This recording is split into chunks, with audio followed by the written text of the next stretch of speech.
Mexico has been anxiously awaiting Donald Trump's presidency and the impact it could have on the country.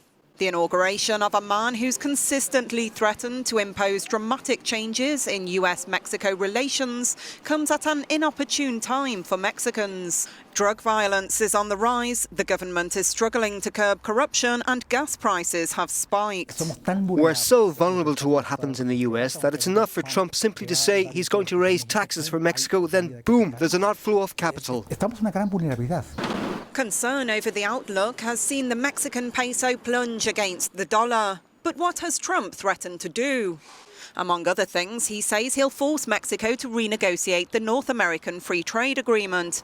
And he's calling for levies of 35% on car makers in Mexico in a bid to force them to return jobs to the US. Trump's campaign anti-immigration rhetoric is also a cause for concern.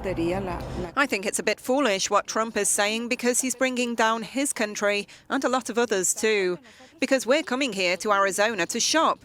And if we come, it's better for the economy. Much better. I honestly don't know. I don't know. We're going to have to see what happens.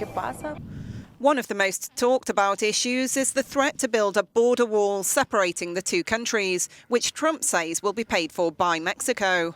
He's also promised to deport millions of illegal migrants from the US and to tax money being sent home from foreigners working in the States. There'll be deportations, but probably at the same level as under Obama. Perhaps it will increase a little bit, but I don't believe there'll be deportations of 3 million people that he's offered, because the capacity for police to deport so many doesn't exist. Analysts say the Mexican government is looking to negotiate. President Enrique Peña Nieto recently appointed an acquaintance of Trump's son-in-law, Jared Kushner, to the role of Foreign Relations Secretary, indicating a diplomatic approach could be on the cards.